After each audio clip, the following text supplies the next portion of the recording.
Set up. Last week, the city of New Orleans announced its plan for economic development and growth to make New Orleans an international competitor in the 21st century economy. One of the critical parts of that plan is to make sure that we all go together and that nobody gets left behind, and that the people of New Orleans will rebuild the city of New Orleans. We talked a lot about equity and justice. And I have said many, many times, there are a lot of people that talk about what we're supposed to do, but not how we're supposed to get it done. Well, the ladies and gentlemen standing around me have been working overtime to make sure that we had the specifics about actually how to get it done. So I am thrilled to be joined by council members Morrell, Cantrell, Gray, and Palmer, as well as a number of chairmen and women of major organizations in the city of New Orleans, including Barbara Major, who's the chair of the Regional Transit Authority. Barbara, thank you for being here. Mr. Don Harding, who is the owner of Cool Fruit Sensations and will speak to the success of the program that we're about to mention. Mr. Ray Manning, who is co-president of the Sewage and Water Board. Cheryl Teamer is the first woman chair of the New Orleans Aviation Board. Will be with us shortly. Judith Dangerfield, chair of the Economic Development Advisory Committee. Mr. Henry Coxum, who, as you know, is the chair of our NOLA Business Alliance. Mr. Rod Miller, who's the president and CEO of the NOLA Business Alliance. Ms. Archivia Matthews, who is the director of our now robust Office of Supplier Diversity and the entire Office of Supplier Diversity. Ms. Patrice Williams, president of New Orleans Regional Black Chamber of Commerce, and members of the collaborative that have been working to help us arrive at this place. And the place where we are today is the city of New Orleans, for the first time in many, many, many years, has introduced and has passed an ordinance led by Councilmember Morrell and the other council members here who voted 7-0 today to create the city's most robust supplier diversity office that we have ever had in the history of the city. When we came into office, we had one person in that office and not much else going on. When we came into office, we talked about our diversity being our strength. And one of the things that we began to do as soon as we got here is making sure that as many individuals and companies in the city that could be certified did. And shortly after arriving, we increased by 70%, from 300 to over 600, the amount of DBEs that were certified in this city. One of the things we also worked on doing was making sure that those individuals had access to opportunities and to make sure that businesses were in compliance. We have basically gotten rid of the entire backlog that was waiting, and our compliance is now very robust. We also have now, as I said, a fully staffed Office of Supply Diversity. When we came into office, we told you that our way of governing would be to cut aggressively and cut with a scalpel, to reorganize, and then to take those savings and invest. This is one of those areas where we have invested and actually increased the budget by over 700%. That reflects our commitment to making sure that everybody in the city has an opportunity to participate. I am thrilled that Archivia Matthews is heading that office. I'm thrilled with the work and the partnership that she has had with Amy Quirk with Economic Development, and Rod and Henry and the entire coalition. We now have an ordinance that has teeth in it, that can make sure that everybody that does business with the city of New Orleans is in compliance, or you will not do business with us. I also want to recognize the chairs of the attached boards and commissions, particularly the Sewage and Water Board, the RTA, the Aviation Board, and all of the other entities that have worked so very hard and have done a spectacular job in making sure that as we rebuild the city of New Orleans with the rest of America, that we're able to reflect back to them what the best practices are and why diversity is such a very important part of growing the middle class and growing strong American cities so the nation as a whole can do better. I am also very proud to say that other people who don't have a stake in this city have recognized the work that we have done and are saying things about the city of New Orleans that are foreign to our ears, like you are the best now, and you are first. The U.S. Census says we are the fastest growing city in America. Brookings said that New Orleans is #1 for overall economic recovery in the first quarter of 2012. The Bloomberg team says we're the top America boomtown. Wall Street Journal's Market Watch said we're the most improved city for business. Forbes says we're the biggest brain magnet, and the National Journal said it's the best Cajun comeback that they have seen. And Forbes recognized us again recently for being the fastest growing city in America for the second year in a row. For a city that a few short years ago was 17 feet underwater and in a pain of hurt, the people of the city of New Orleans have done an unbelievable job of reflecting to the rest of America what resilience really looks like. I have said that we have learned how to win and we like it, and we want more of it, and it is because of the team of people that are around me today that have actually had the integrity and the courage to take their words, to put them to action, to hold the city and the people of New Orleans and everybody else that wants to do business with us accountable. And I can't tell you all how proud I am and how thankful I am to have worked with all of you to make this happen. So I thank you for that. We have a number of folks that want to talk today that have been really critical in making this a success. So I'm going to call the council members up, then Barbara Major from the RTA and the Collaborative, Don Harding with Cool Fruit Sensations, Ray Manning, who's the chair of the Sewage and Water Board, and Cheryl Teamer, as time permits. So, Madam Councilmember Morell, thank you so much for leading this effort, along with the other council members, and I'm turning the podium to you. Oh, you're passing it to me? I am. Okay. Well, I'm indeed happy to be here. This started off for me a couple of years ago, and it is just exciting to be here today and to have a final document that is not only reflective of what the Collaborative initially put forth for me, but also has had the input from all of the stakeholders that the mayor talked about. He took that basic blueprint we gave him and he brought it to new heights. And so for that, we are indeed grateful. But I think I want to thank the council members that are here with me, because the initial charge was to step forward with a piece of legislation that was going to have teeth. We have tried in the past, and we have set goals. But the problem was, as the mayor said, we never had the department or the will as a city to enforce it. And that's the piece that was missing. And if we are going to get rid of the problems that have plagued New Orleans, we have to have a new economic vision. Mm-hmm. And I think the mayor put that forward. The council has really been working hard to make sure that we move forward, but move forward in a way that is going to bring all of our citizens with us. So with where's James? He's here. Oh, okay. There. Can't forget James. He's the only guy. You know. Our backup. The only one with a beard. Yes. I just want to say that we're just excited about it, and we know that, as I said at council meeting, this ordinance is a living document. We will be tweaking it. We will be improving it, and hopefully, as we go forward, we will raise it from 35 to 45, and then when they compare us in the next year, they're going to say, look at New Orleans. They've surpassed Atlanta. That's right. So that's our goal. Our goal is to continue to move forward and to open up a vision for all of our citizens. Thank you. Want to speak? All right. Thank you. I'm just here to say a big thank you to Councilmember Morell and the Collaborative and the mayor. You know, I really believe very strongly that government, our main role is to produce and create equity and wealth in all of our communities, and this document does it. I've said it's an exciting time to serve on multiple levels when you see all of us working together, and when you see the cranes in the skies and our houses being rebuilt and our neighborhoods being rebuilt. But we have to make sure everybody's at the table when we rebuild.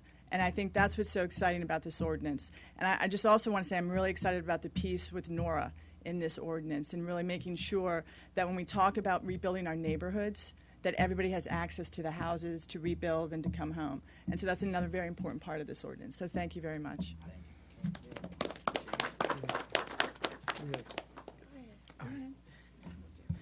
Well, first of all, Bertha McCoy, my grandmother used to say, you'll be all right if you keep on keeping on. I thought today about meetings that were going on almost 40 years ago at Doogie Chase on Monday, being led by Aretha Haley, talking about today. And it's a shame that she can't be here to celebrate it. But we're standing now on the shoulders of a lot of people who've done a lot of things over a long period of time. And one thing builds on the other. But it's always easier when you have good leadership, Mr. Mayor, and people who are committed to making sure that things happen. We have that good leadership. There is a commitment. We have a good head of the department who will oversee this. We even have an African American in the room who speaks a little Chinese in charge of economic development for the city. We're going to do well. Thank you. Well, and I'll just add, when James and I were running for election to fill terms, this was one of the biggest issues that we were confronted with from the community, from not only our small business owners, but our mothers, our fathers, brothers, sisters, the entire community were craving for and standing up for what they believed they deserved, and that's equity. And so it's just an honor, really, for me to join an already winning team, but making it even better. And so delivering this to the city of New Orleans so we can all benefit, because we will see the fruits of this years to come. And it's not going to be overnight, but it will be sustained. And you have our full commitment that we know that it's just not about a piece of paper and an ordinance. It's about compliance. Mm-hmm. And we have an office now that we've never had before. And so we will be looking closely at that, monitoring that, and I am just confident that we're going to succeed for the rights of the people of this city. And so thank you so much for this opportunity, and it's just great to be with a winning team. Thank you. Mm-hmm. My name is Barbara Major, and I chair the Regional Transit Authority. And for me, I think a lot of you really understand how historic this day is. As someone said, we stand on the shoulders of a lot of people who paid a lot of prices for us to get to this point, and we stayed in the room. One of the things that I'm learning is that real change doesn't happen without real leadership, and leadership from both our mayor, leadership from my council, and leadership from the community. But it also demonstrates what can really happen. We don't always agree. We don't always get along. But when we have the same goal in mind and where we want to go, we can make it happen. I am so looking forward to seeing my friends with money and contracts and all that. I'm just so excited. And there's so many people to thank. I cannot even imagine calling out a name. So what I'll say is thank you, God. And what I'll say to my mayor is thank you for allowing me to be in a position at RTA that helped me learn and understand what possibilities could actually happen. I want to thank all my friends on the council who said, this makes sense, this is right. And it doesn't matter what political differences are, this is right. So I feel good to be in my city today and say, this is right, we are right. And it's going to make an amazing difference for all of us. Thank you. Don? Introduce yourself. Hello, I'm Don Harding. I'm owner and operator of Cool Fruit Sensations. We make a handmade fresh fruit drink, which we have known for years was a dynamic product. And we've worked so hard to move it forward. I mean, there were times when we were popping the cork on the champagne bottle when we would make $300 at the Gretna's Farmers Market.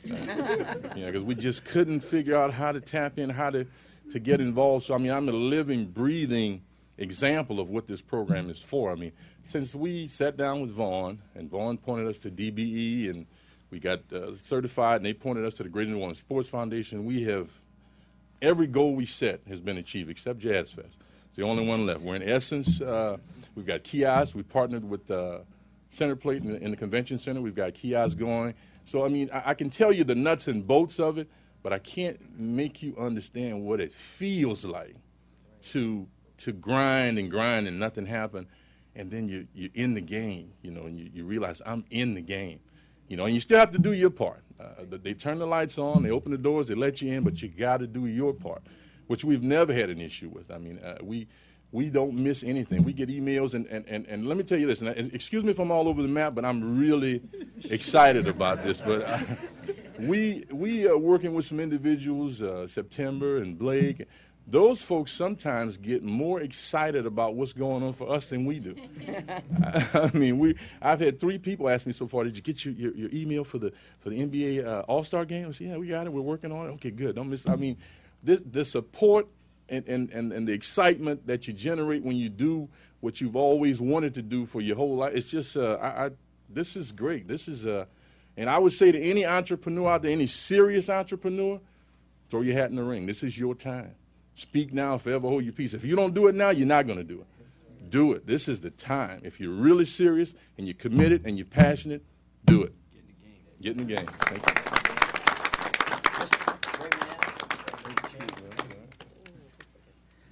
Thank you, Mr. Mayor. Again, I have the opportunity to say thank you for your leadership, and also the council and the members of this council who are part of a great team who are making things happen in a way here in the city that we've never seen before. The Sewage and Water Board, since 1988, has had a DBE program. And since that time, we have routinely passed the mark of having more than 35% of contracts related to services, construction, professional services. Last year, with those services, we did over 35%. And in the first 5 months of this year, we are at about 36%. And we believe that with this kind of an initiative, with some services coming online that are divisible by product and also by the components that can be subdivided, we can actually achieve a greater level of participation at the Sewage and Water Board. I want to do 2 things. One, I want to thank Ms. St. Martin because over the last 14 years, she has led the Sewage and Water Board, and also want to acknowledge today in the audience is Alton DeLarge. Alton has been a city and Sewage and Water Board employee for over 41 years. He has headed up that program, and on July 5th, he leaves our service. And we just want to take this opportunity to publicly acknowledge him for the work that he's done, because he's been part of that ability to get firms certified and also to point them in the right direction so that they can take advantage of the programs at the Sewage and Water Board. And again, I just want to thank you, Alton, for your service. Thank you very much. Okay. We have had, Cheryl Teamer is in the middle of a New Orleans Aviation Board meeting, but they likewise have been very aggressive in the work that they have done, and I thank them. Again, I would send out a message loud and clear to all of the individuals that are doing business in the city of New Orleans and all of the public entities, federal, state, and local. This is a good model. You should use it. You should take this best practice that we have put in place, like we did with our procurement requirements, and let's all get on the same board. And as Don said, it is now time for everybody to get in the game. And that if you show up and you work hard and you do the right thing, you're going to have an opportunity and you're going to be able to take advantage of it. And all of the city of New Orleans will do better, and the nation will do better as well. So I'm, again, thankful to everybody that's here. Barbara probably has forgotten this, but when I was a little boy, in 1987, and walking the streets right around the St. Thomas Project, Barbara kind of stood me up as only she could do and put her finger in my chest and said, you better be true to where you came from and you know what you're supposed to do. And Barbara, I've carried that with me for a very long period of time. Many, many years later, we all find ourselves in different positions, but our hearts and our souls and our minds are in the same place. And as Barbara said, to be mentioned in the same paragraph with Aretha Castle Haley, and anything that took place at Dookie Chase's during the most difficult times in our cities makes you understand what James has said, is that all of us are standing on the shoulders of so many people that made so many more sacrifices than any of us standing up here. And we thank them for at least laying the groundwork and showing us the pathway. And we are thankful to God, as Barbara said, for giving us the fortitude and the grace to just keep on keeping on so that everybody can get in the game and that everybody can win. So I thank all of you.